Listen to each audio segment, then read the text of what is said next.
On this channel, you'll find that I feature quite a range of tech and related stuff, but there's no denying that the majority of my audience, that's you guys who watch my videos regularly, appreciate my eInk videos the most. However, there are visitors to this channel that watch some of these eInk videos and almost inevitably comment something like, "You can do all that and more on an iPad." And yeah, while this statement is true, I think it's also a little disingenuous because it completely misses the point of reading from an e-ink device such as the Colorsoft. And with that in mind, I thought it might be an interesting experiment to see how close a reading experience I could get on my iPad mini to my Kindle Colorsoft. So in this video, I'll walk you through setting up an iPad mini, or in fact any iPad, to behave as much like a Kindle as possible. And as we do this, I'll talk about why I think just because an iPad can do more doesn't mean you should necessarily use it for longer dedicated sessions of reading.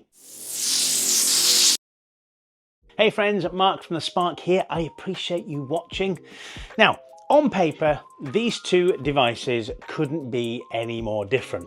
One is designed from the ground up purely for reading, while the other is a versatile multitasking beast. But the question we're exploring today is whether, with a bit of setup, the iPad mini can capture enough of that unique e-ink feel, the comfort, the focus, the calmness, to satisfy someone who's wondering if they really need a Kindle as well as owning an iPad, whether their iPad alone is enough for long reading sessions. So without further ado, let's get to it.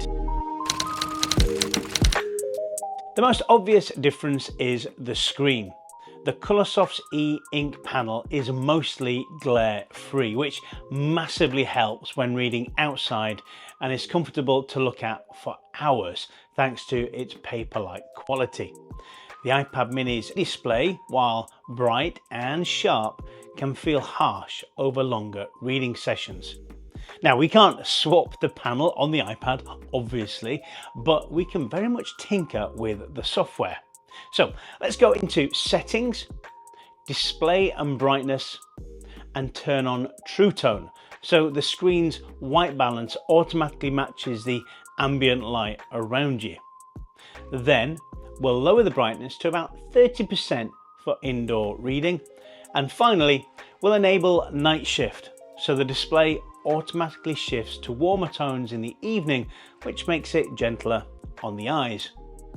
For an extra step, we can go into settings, accessibility, display and text size, and turn on reduce white point to around 30%. Now, reducing white point lowers the intensity of bright areas on the screen, taking the edge off whites and vivid colours, so the display feels that little bit softer for reading. On the Colorsoft, you don't need any apps to get going, such as the Kindle app. As well, it's already a Kindle.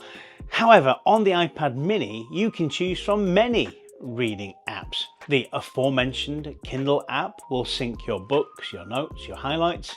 Apple Books works for titles you brought from Apple or loaded manually, meaning eBooks you've added yourself from outside the Apple Store. And there's an app called Libby, which is excellent for borrowing library books. And this works in both the UK and the US. The main difference is that only US users get Libby's Send to Kindle feature. In the UK, you'll read borrowed titles inside the Libby app itself. And if your collection is a bit more mixed, Pocketbook Reader and Kobo are good alternatives too. Now, for this experiment, we'll use the Kindle app on the iPad mini. One of the Kindle's strengths is its singular focus. It exists to help you read without interference. The iPad mini, on the other hand, is built to do many wonderfully helpful things, but this makes it all too easy to drift into email, social media, or any of the dozens of apps that are simply one tap away when that intrusive notification shows itself at the top of your screen. To rein in distractions, we can make the iPad feel like a single-purpose device. We're going to start by creating a new focus mode. Now, depending on your iPad OS version, you can go to Settings, Focus, Add Focus, or swipe down from the top right, tap Focus and hit the plus icon, and create one called Reading. And then set a custom home screen that hides all the other pages and shows just the reading app you want front and center. Now, here's where I've taken it a little bit further. I built a shortcut that not only turns on this reading focus, but also automatically adjusts the display, brightness down, and true tone on, and white point reduced. All the things we set up earlier. And it even then prompts you to enable guided access, which means once you're in the Kindle app, that's essentially all you can access. With one tap, the iPad instantly becomes a near single-purpose reading device, behaving much more like a Kindle. Another tap on the shortcut button brings you back out again. Now, I've shared this shortcut via iCloud, so you can download it and try it for yourself. Just check the link in the description. You may need to enable allow untrusted shortcuts before installing. Now, I don't often dabble in shortcuts, so if you've got a cleaner or a smarter way of doing this, let me know in the comments. I'd be curious to see what you come up with. I may very well create a short separate video showing exactly how I built this shortcut. And if that's something you'd like to see, please do leave a comment to let me know. And if I do it, I'll leave a link to that tutorial in the description and comments, and I'll also make it a tappable video at the end of this one. Now let's set up the Kindle app a little more. I suggest choosing a serif font such as Buckley or Cecilia to give the text a traditional printed book feel. Experiment with line spacing and margins until you find a setup that feels as close as possible to the kind of comfortable book reading experience that you're happy with. And I'd also recommend setting the page background to a muted colour like sepia, which I think should further help reduce any eye strain. Now, when you're reading in the dark, switching to a black theme is usually the best option. White text on black background isn't identical to eInk's softer glow. That comes from the LED shining across the surface rather than directly into your eyeballs like on an iPad, but dark mode makes late night reading a lot easier on the eyes. The Colorsoft can display colour highlights, and you can replicate this easily on the iPad. In the Kindle app, you can select from a range of highlight colours to help you keep notes and mark passages and organise them in a Kindle-like way. For this experiment, we're trying to emulate the Kindle feel more closely, so we should focus on in-app annotations rather than switching to other tools too often. Because the power of the iPad means that we can go beyond simply highlighting and annotations within the app. The iPad lets you copy and paste quotes into Apple Notes, Notion, or any other writing app which you use, which is handy for study, research, or reference building. For PDFs, the iPad mini moves even further away from Kindle territory, but gains power. Apps like GoodNotes or PDF Expert let you annotate, underline, and sketch diagrams with the Apple Pencil in a really natural, responsive way.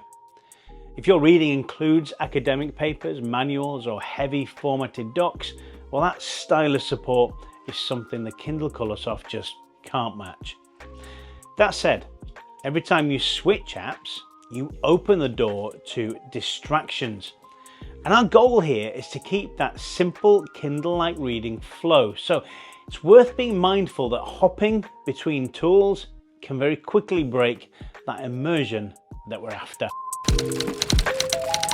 Now, battery life is one of the most noticeable differences between an iPad and a Kindle, and it deserves its own mention because it can make or break the reading experience. The Kindle Colorsoft is built with ultra low power consumption in mind. Even with the front light on and regular daily use, you're looking at many weeks on a single charge, depending on your brightness settings and wireless use, of course.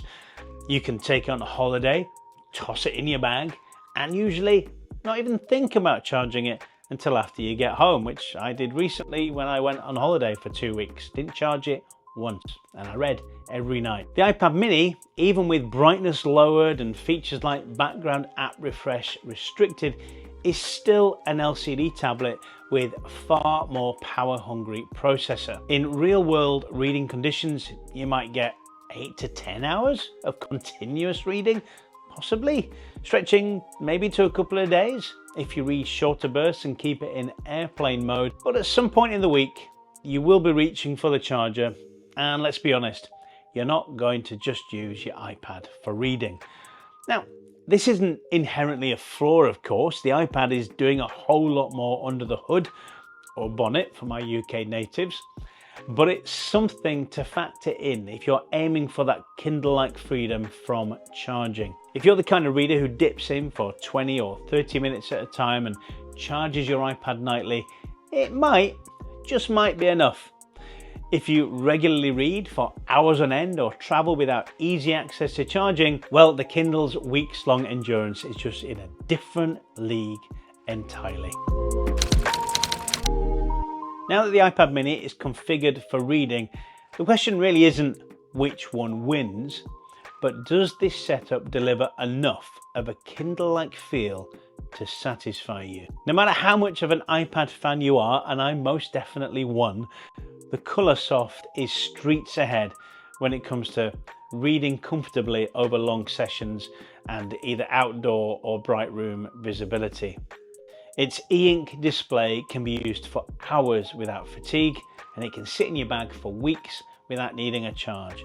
And it naturally keeps you locked into the book because there's nothing else to pull you away. Its limitations are apparent though.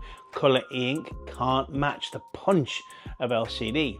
Page turns and scrolling are slower, and large image heavy PDFs can feel sluggish. The iPad mini, in this Kindle tuned mode, offers speed, vivid colours, particularly for comics and stuff, and flexibility. It can handle everything from straightforward novels to interactive textbooks with embedded media, and you can shift between resources, apps and formats almost instantly. But those same strengths bring compromises. Battery life is measured in hours rather than weeks. There's more potential for glare when reading, and the ever-present temptation to slip out of the book and go into something else. Now, whether that feels like a deal breaker or a fair trade-off really depends on you.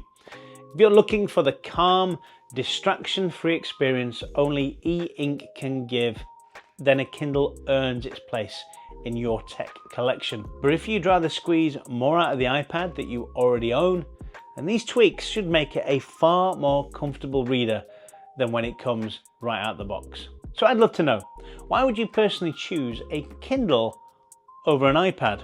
Or the other way around, what extra tweaks would make this iPad even more Kindle-like? And if you do own both, how do you divide your reading between them? Or do you use them for completely different things? Drop your answers in the comments. I read them all and I'd love to hear from you. Now, if this video has been helpful or has been simply interesting enough to watch till the end, please do like the video, subscribe to the channel, and maybe consider supporting me by buying me a digital coffee or by becoming a member, which really does help me keep making videos like this. All right, check out my Kindle playlist here, and if I've managed to do that shortcut video, you'll find that here. Right, until next time, happy reading on whichever device you choose.